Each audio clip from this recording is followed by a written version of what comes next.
बिस्मिल्लाहिर्रहमानिर्रहीम।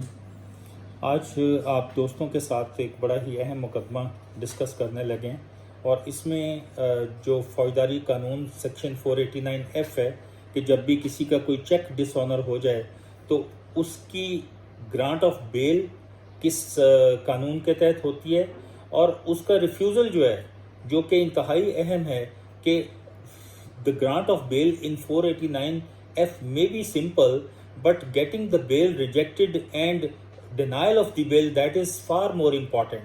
तो आज आपसे इस बात पे हम कानूनी तौर पे डिस्कस करेंगे कि फौजदारी कानून में 489F की बेल खारिज हो जाने की किसी मुल्ज़म की क्या कंडीशंस हैं और 489F की एक्सेप्शंस क्या हैं। तो 489F बेसिकली इज़ कि जब भी आप किसी रीपेमेंट ऑफ लोन या कोई मॉरल ऑब्लिगेशन पूरी करने के लिए किसी से पैसे लेते हैं और आप वो वापस नहीं करते और आप अपना चेक इशू करते हैं और वो चेक जो है डिसऑनर होता है, तो उसके बाद 489F के तहत पर्चा रजिस्टर हो जाता है।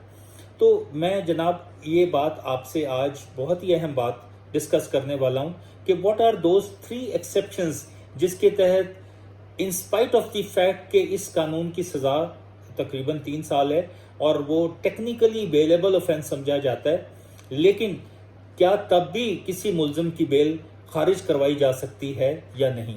तो जनाब 3 एक्सेप्शंस में फॉल करता है ये केस। अगर कोई शख्स जुर्म करके उसको रिपीट करे या वो उस जुर्म को करने के बाद फिर से एहतमाल हो that he is going to repeat that offense, number 1. Number 2, अगर आपको ये एहतमाल हो कि वो आपका जो प्रोसिक्यूशन का एविडेंस है वो उसको टेम्पर विद करेगा। और नंबर 3, अगर कोई शख्स उसके एब्सकॉन्ड कर जाने के चांसेस हों और ये पता चलता हो कि ये इसकी जो हैबिचुअल कंडक्ट है इस बारे में दैट इज़ देयर, तो उसकी बेल खारिज हो सकती है। तो सुप्रीम कोर्ट की एक जजमेंट मैं आपको इसमें रेफ़र करूँगा, that is very important judgement. वो है PLD 2021 सुप्रीम कोर्ट पेज 903। इसके तहत कोई भी शख्स in spite of the fact कि इस कानून की सज़ा थोड़ी है, even then the bail can be refused to such man on the ground that if he has got more than one cases against him and he has absconded from the trial, and thirdly he is prone to repetition of the offense, तो इस ground के ऊपर bell 489F में भी खारिज की जा सकती है।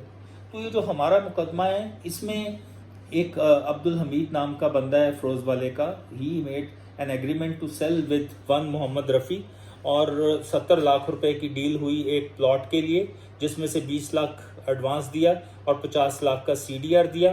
तो that man instead of giving the plot to the complainant, उसने इसको टालना शुरू कर दिया और ultimately he refused to give the plot.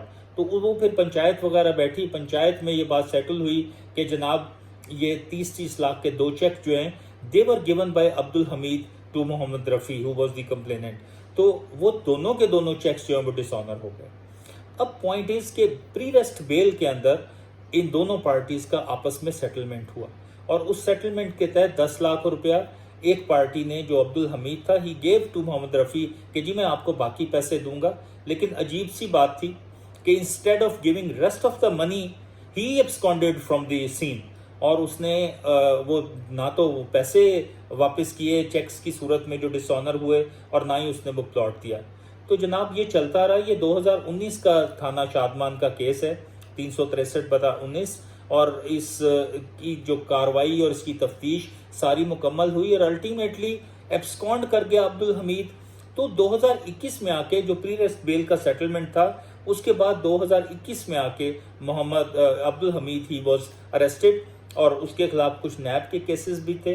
तो अल्टीमेटली जो समझने की बात है कि इन स्पाइट ऑफ फैक्ट कि 489F के कानून को बड़ा सिंपल समझा जाता है और ये समझा जाता है कि 489F के कानून में टेक्निकली बेल जो है वो तो as a matter of right claim की जा सकती है और वो बेल اس کا ڈینائل جو ہے وہ بڑی ہی ایکسیپشن میں فال کرتا ہے.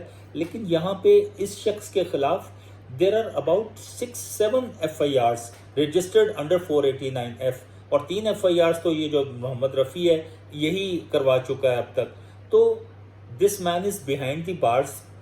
ہم اس پوائنٹ کے اوپر اس کی بیل کا ہو جانے کو ڈیفینڈ کر رہے ہیں اس بات پہ کہ جناب یہ بندہ بیل ڈیزرو نہیں کرتا 489F میں. اس کی وجہ یہ کہ number 1 there are so many FIRs against him, number 1. Number 2, he had absconded from the scene. Or number 3, there is every chance that once he is allowed bail, so he can tamper with the prosecution evidence. تو یہ ایک بڑا ہی important سا نقطہ تھا کہ آیا 489F کے قانون میں ان ساری باتوں کے باوجود کیا کورٹ بیل گرانٹ کر دے گی. تو یہ سپریم کورٹ آف پاکستان نے یہ باتیں طے کی کہ جب یہ سچویشن آ جائے اور یہ 3 ایکسیپشنز کے اندر کسی کا کیس فال کر جائے so bail can be refuse to him. اور اس کیس میں بھی the bail was refuse to that man on the ground there were 8 cases registered against him in spite of the fact that it had just got 3 years imprisonment under the law and the case did not fall within the prohibitory clause.